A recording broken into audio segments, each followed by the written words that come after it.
Hi எல்லாருக்கும் வணக்கங்க. Video எடுத்து பார்க்கலான்னு பார்த்தா வந்துச்சுங்க. நீ பையன் நேற்று ஏதாவது பண்ணியிருப்பான்னு நினைக்கிறேங்க. அதான் வீடியோ எடுக்க முடியுதுங்க. சீக்கிரமாக பேசி முடிச்சிடுறேங்க. இல்லைன்னா ஆஃப் ஆயிடுச்சுன்னா வீடியோ கூட என்னால் டவுன்லோட் பண்ண முடியாது. அப்படியே ஸ்டக் ஆகி நின்றுக்கும்.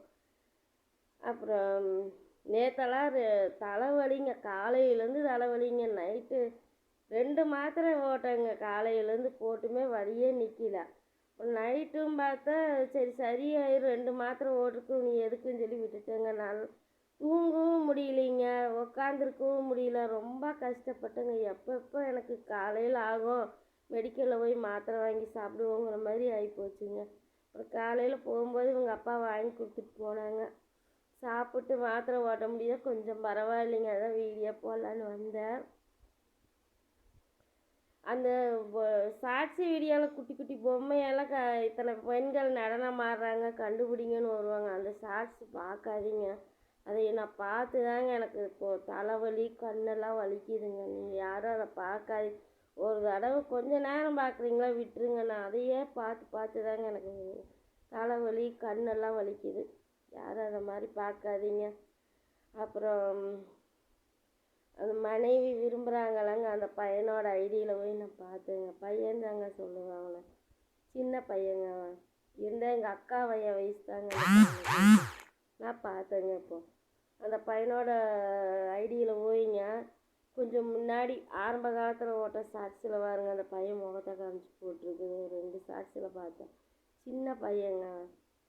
இந்த அம்மாவோட பையனை பெரிய பையனை விடாமல் சின்னதாக தாங்க இருக்குது. இருந்தால் இவங்க சின்ன பையனோட ஒரு 2 வயசுக்குள்ளே மூத்த பையனாக தான் இருக்குமா தவிரங்க. எப்படிங்க பையன் வயசில் இருக்கிற ஒரு பையனை போய் எப்படிங்க அவன் வாழ்க்கையை நாசம் பண்ணுறீங்க? அந்த பையனே வந்து கேட்டால் நீங்கள் என்னங்க சொல்லணும்?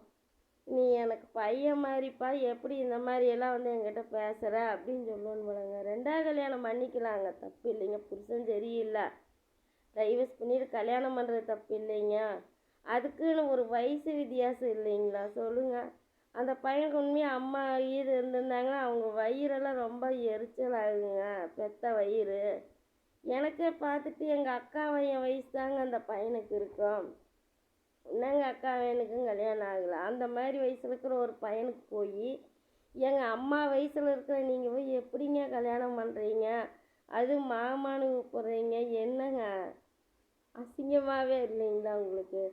எனக்கு இன்றைக்கி அந்த ஆளோட வீடியோ பார்த்தேங்க. அதில் முதல்ல பேசுனாங்கள்ல அவங்க வந்து என்னென்னாங்க, அவங்களும் கரெக்டாக தான் சொன்னாங்க. சோசியல் மீடியாவில் நீங்கள் லவ் பண்ணுறீங்களா பண்ணிக்கோங்க, ஆனால் சோசியல் மீடியாவிலலாம் வந்து இப்படி போட்டு அசிங்கமாக போடாதீங்க அப்படின்னு அவங்கள சொன்னாங்க. அதே தாங்க நானும் சொல்கிறேன். இந்த ஆள் அதே மாதிரி போடக்கூடாது. 2 பேருமே கள்ளக்காதல் தான் பண்ணுறாங்க. அதனால் 2 பேருமே இந்த மாதிரி அவங்க வீடியோலாம் இந்த மாதிரி எல்லாம் கள்ளக்காதலை வந்து ப்ரமோட் பண்ணுற மாதிரி போடாதீங்க. அந்த ஆளுக்கு அதை தான் சொல்கிறேன், அவங்க பொண்டாட்டிக்கு அதை தான் சொல்கிறேன். அப்புறம் வந்து 2ஆவது ஒருத்தவங்க பேசுனாங்க. அதுவும் கொஞ்சம் அவங்க பேசுனது கரெக்ட் தாங்க. ஏன்னா வந்து இப்போ இவ்வளோ வயசு எச்சா இருக்கிறவங்களாம் அந்த பையன் நல்லா இருக்கிறான், ஒரு வாட்ட சாட்டமான பையன்தான். அந்த பையன் வயசும் கம்மி. அந்த பையனுக்கு நல்லா அழகான பொண்ணுங்களே கிடைக்குங்க. அந்த மாதிரி ஒரு பையனுக்கு போய் ஏன் இப்படி ஒரு பேரன் எடுத்தவங்கள 2 பசங்களுக்கு கல்யாணம், ஒரு பையனுக்கு கல்யாணம் ஆயிடுச்சு, இன்னொரு பையனுக்கு கல்யாணம் பண்ணி வச்சுட்டு கல்யாணம் பண்ண போகிறாங்களா இவங்க? இப்படி இந்த வயசில் இருக்கிறவங்கள போய் அந்த பையன் விரும்புகிறான், கல்யாணம் பண்ணிக்கிறான்னு என்ன காரணமாக இருக்குன்னு எனக்கும் தெரியல. ஆனால் அந்த 2ஆவது பேசுனாங்களங்க, அவங்க பேசுனது யோசிக்க வேண்டிய விஷயந்தாங்க. ஏன்னா இந்த மாதிரி வந்து தனிமைப்படுத்தப்பட்ட பெண்கள், கணவனால் கைவிடப்பட்ட பெண்கள், அப்புறம் இந்த மாதிரி காசு பணம் நிறையா இருந்தும் ஒரு பாசத்துக்கு ஏங்குறவங்க, இந்த மாதிரி பெண்களையெல்லாம் அது எப்படி இங்கிலீஷில் எனக்கு டார்கெட் பண்ணுவாங்கல்லங்க. அந்த மாதிரியும் நிறையா நடக்குது. நம்மளே நியூஸ்லையெல்லாம் பார்த்துருக்குறோம், சொல்வதெல்லாம் உண்மையில் கூட பார்த்துருக்குறோம். பஸ் ஸ்டாண்டில் பார்த்து ஒரு அம்மாவை வந்து அந்த அம்மா பசங்க பொண்ணுங்கெல்லாம் ஒதுக்கி எல்லாம் கல்யாணம் பண்ணி யாரும் பார்க்கறது இல்லை அப்படின்னு அந்த அம்மாவோட மனசில் புரிஞ்சு பாசத்தை காமிச்சு ஒருத்தன் போய் அவனும் வயசானவன் தாங்க. அப்படி இருந்துமே வந்து அந்த அம்மாவிட்ட காசு வண்டியெல்லாம் வாங்கி கொடுக்க சொல்லி எவ்வளவோ நடந்திருக்குது. பார்த்துருப்பீங்க, சொல்வதெல்லாம் உண்மை, பார்க்குறவங்களுக்கு தெரியும். அந்த மாதிரி நிறைய நடக்குது நம்ம கண்ணு முன்னாடியே. இந்த அம்மா வந்து கொஞ்சம் யோசிக்கணுங்க.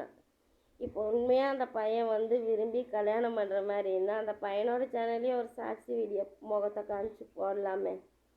இந்த மாதிரி எனக்கு வயசு வித்தியாசம்லாம் எனக்கு பிரச்சனை இல்லை, நான் வந்து அவங்கள விரும்புகிறேன், அவங்கள கல்யாணம் பண்ணிக்கோன்னு நான் ஆசைப்பட்றேன், அவங்க முறைப்படி அவங்க வயனுக்கெல்லாம் பண்ணிவிட்டு டைவர்ஸ் பண்ணிவிட்டு வரட்டு, நாங்கள் அவங்களுக்கு கல்யாணம் பண்ணி வாழ போகிறேன் அப்படின்னாலும் அந்த பையன் சொல்லலாம். முகத்தையே காமிக்கிறது இல்லை, எல்லாமே சைடில் தான் நின்று அந்த பையனோட சாட்சி வீடியோவில் பார்த்தேன். முக்காடு போட்டிருக்கோம், இல்லை தொப்பி ஓட்டுக்கிட்டு திரும்பி நின்றுருக்கோம். நான் லாஸ்ட்டு வரைக்கும் போய் பார்த்தேங்க. இந்த அம்மாவை லவ் பண்ணதுக்கு முன்னாடி இருந்து அந்த சாட்சி வீடியோலையெல்லாம் போய் பார்க்கும்போது தான் ஒரு 2 சாட்சி வீடியோலாம் அந்த பையன் முகத்தை காமிச்சு போட்டிருந்தீங்க. பார்த்தோன்னே எனக்கு என்னடா இது, இவ்வளோ சின்ன பையனாக இருக்கிறானே, இந்த பையனையா அந்த அம்மா விரும்புகிற, கல்யாணம் பண்ணிக்கு போகிற, மாமா மாமான்னு சொல்லிக்கிட்டு இருக்குது. எப்படி மகனேன்னு கூப்பிட்ற வயசில் இருக்கிற ஒரு பையனை எப்படி மாமான்னு கூப்பிட்றாங்க அப்படின்னு எனக்கு வீடியோ போட்டு சொல்லணும்னு தோணுச்சுங்க. ஆனால் இந்த மாதிரி போய் இந்த அம்மாவுக்கும் அதில் பிரச்சனையும் இருக்குது. அந்த பையனும் வந்து ஏதோ ஒரு பரிதாபத்தில் உண்மையாக விரும்பி இருந்தாலும் சொல்கிறாங்க, ஒரு பரிதாபப்பட்டு இப்படி அவங்க புருஷன் அப்படி பண்ணுறாங்களே அப்படின்னு சொல்லி பரிதாபத்தில் வாழ்க்கை கொடுத்தாலும் அது நினச்சி நிற்காது. ஏன்னா அவனுக்குன்னு வந்து அவன் ஃப்ரெண்ட்ஸுங்க அப்படி கல்யாணமெல்லாம் பண்ணி அவங்க மனைவியோடு வரும்போது வந்து உங்களை வந்து நான் சொல்ல வேண்டியதில்லை. 4 பேர்த்துக்கு முன்னாடி ஒரு அம்மா வயசில் இருக்கிற ஒரு பொண்ணு ஒருத்தவங்கள மனைவின்னு சொல்லி கூட்டிகிட்டு போய் நின்னா அங்கே அந்த பையனுக்கு என்னென்ன எப்படி பேசுவாங்க அதெல்லாம் பார்த்து அந்த பையன் மனசு மாறுறதுக்கு வாய்ப்பு இருக்குது. எதுவாக இருந்தாலும் யோசிச்சு பண்ணுங்க. ஏற்கனவே நிறைய கஷ்டங்களை அனுபவிச்சிட்டிங்க உங்கள் புருஷனால். இனியாவது ஒரு வாழ்க்கை வேணும், வேண்டியதில்லை என்னை கேட்டால். பேர குழந்தை இருக்கிறா, இன்னும் உங்கள் மேலே பெரிய பையனுக்கு பாசம் கொஞ்சம் கம்மியாக இருந்தாலும் சின்ன பையன் பாசமாக இருக்கிறான். அவங்கள பார்த்துக்கிட்டு நீ வாழ்ந்துட்டு போகலாம், இருக்கிற வரையில் வாழ்ந்துட்டு போகலாம். அந்த பேர குழந்தையெல்லாம் அவன் பேசுகிறதில்ல கேட்டால் நம்மளுக்கே ஆசையாக இருக்குது. அது அந்த குழந்தைக்கு தாயும் இல்லை. ஒரு தாயாக நீங்கள் இருந்து அந்த பையனுக்கு வேணுங்கிறத பார்த்துக்கிட்டு இருந்துக்கலாம். வீடு இருக்குது, பையனெல்லாம் உங்களை பார்த்தாலும் பார்க்கலைனாலும் உங்கள் கையில் யூடியூப் இருக்குது, வருமானம் இருக்குது, அதை வச்சுட்டு அந்த குழந்தைய வளர்த்திக்கிட்டு இருக்கிற வரைக்கும் நீங்கள் வாழ்ந்துட்டு போகலாம். அந்த பையனும் பெருசாவான், அவன் பார்த்துக்குவான் உங்களைய. இதுதான் வாழ்க்கை. என்னை கேட்டால் இதுதான் பெட்டருன்னு நான் சொல்லுவேன். நீங்கள் இன்னொரு வாழ்க்கையை தேடி நாடு விட்டு நாடு போய் அங்கே யாருன்னே தெரியாதுமா அந்த பையன் முகத்தையே காமிக்காமல் இப்போ வரைக்கும் இருக்குது. ஆனால் அந்த இதில் நான் பையனை பார்த்துட்டேன், அந்த பையனாக தான் இருக்கும். பாருங்கள், நீங்களும் பாருங்கள், பார்த்தீங்கன்னா தெரியும். கொஞ்சம் யோசிங்க. ஏன்னா திரும்பியும் போய் ஒரு பிரச்சனையில் மாட்டிக்கிட்டீங்கன்னா அதெல்லாம் வேறு நாடு, யாருக்குமே தெரியாது. என்ன நீங்கள் வீடியோ போட்டு சொன்னால் தான் மற்றவங்களுக்கு தெரியும், இல்லைன்னா யாருக்கும் தெரியாது. எங்களுக்கெல்லாம் உடன்பாடும் இல்லைங்க. எனக்கு பெஸ்ட்டு அந்த தாய் இல்லாத அந்த பேர குழந்தைக்கு ஒரு அம்மாவாக இருந்துக்கிறது தான் ஒரு நல்ல வாழ்க்கைன்னு நான் நினைக்கிறேன். புருஷங்காரன் இருக்கிறான்னு நினைக்காதீங்க, செத்து போயிட்டான்னு நினச்சிட்டு உங்கள் பையனுக்கு கல்யாணம் பண்ணி வச்சு அந்த குழந்தைய பார்த்துக்கிட்டு இருந்தீங்கன்னா அது போதும்னு நினைக்கிறேன். நம்ம வாழ்க்கைக்கு வீடு இருக்குது, வருமானம் இருக்குது, உங்கள் அப்பாவோட உங்களுக்கு சொத்து தரேன்னு சொல்லிக்கிறாங்கன்னாங்க. அதையும் வாங்கிங்கோடு உங்கள் பேரில் உங்கள் பேர் மட்டும் அந்த இருக்கிற அவங்க கொடுக்குற பணத்துக்களவாக ஒரு இடத்த வாங்கி போட்டு உங்கள் பேரில் தனியாக உங்கள் பேரில் வாங்கி போட்டு இந்த வீட்டில் இருந்து அந்த குழந்தைய வளர்த்திக்கிட்டு இருங்க. நாளைக்கு உங்களுக்கு விருப்போட அந்த உங்கள் அப்பா கொடுக்குற இடத்துக்கு ஆசை பசங்களுக்கு கொடுங்க. அதுதான் எனக்கு தெரிஞ்சு பெஸ்ட்டுன்னு நினைக்கிறேன். இருக்கிறது எல்லாம் எடுத்துக்கிட்டு நீங்கள் அங்கே போய் நாளைக்கு உங்களுக்கு ஒரு பிரச்சனைன்னா நாளைக்கு உங்கள் பசங்களும் உங்களை பார்க்க மாட்டாங்க. அப்போ இந்த குழந்தையோட நிலமை என்ன யோசிச்சு பாருங்க. சொல்கிறது சொல்லிவிட்டு அதுக்கு மேலே கேட்காது உங்கள் விருப்பம். எங்களையவே நாங்கள் நல்லது சொன்னோம்னா கூட எங்களையும் அசிங்கமாக திட்டுவீங்க. திட்டி என்னத்தைங்க ஆக போகுது? யார் என்ன சொன்னாங்கனாலும் கொஞ்சம் யோசிங்க, அவ்வளோதான் சொல்ல முடியும். அதே மாதிரி இந்த ஆளுக்கும் சொல்கிறேன், இந்த கருப்பியெல்லாம் உங்கள் மேலே பாசமாக எல்லாம் ஒரு வெங்காயம் கிடையாது.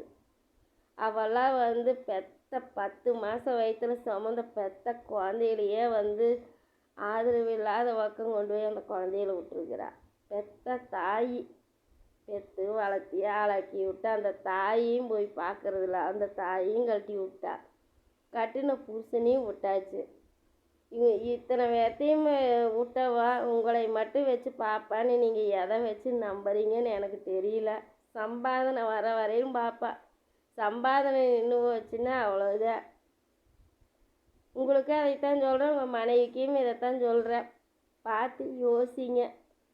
நீங்கள் யோசிக்கிறீங்களோ இல்லையா, உங்களை பார்க்குறவங்க என்ன மாதிரி இருக்கிற ஆளுங்க யோசிப்பாங்க. என்னோட ஐடியாவையும் கொஞ்சம் யோசிச்சு பாருங்க. ஓகேங்க, பாய். நான் போய் தைக்கிறேங்க. நேற்றெல்லாம் தைக்கவே இல்லைங்க, தலைவலி. சாப்பாடு மட்டும் செஞ்சு வச்சுட்டு விலைக்கு கிளவி வச்சுட்டு போய் படுத்துக்கிட்டேங்க. நான் படுக்கவும் முடியல, வேறு வழி இல்லை, உட்காந்தாலும் முடியல என்னமோ. ஆனால் அந்த சாட்சி வீடியோ அதெல்லாம் பார்க்காதீங்க, தவிர்த்துருங்க. நான் பார்த்து இப்போ வரையும் எனக்கு இங்கெல்லாம் வலிக்குதுங்க கண்ணு. உத்து உத்து அந்த பொம்மை குட்டியாக இருக்குங்க, நூறு புள்ளியாட்டு இருக்கும். அதையெல்லாம் உத்து உத்து பார்த்து பார்த்து தாங்க எனக்கு கண்ணு வலிக்குது, தலை வலிக்குது. மாத்திரை ஓட்டங்காட்டி கொஞ்சம் நல்லா அந்த முடி உடனே எந்திரிச்சு வந்துட்டுங்க வீடியோ போட. நீ நைட்டுக்கு ஒரு செட்டு மாத்திரை இருக்குதுங்க, போடுவோம்.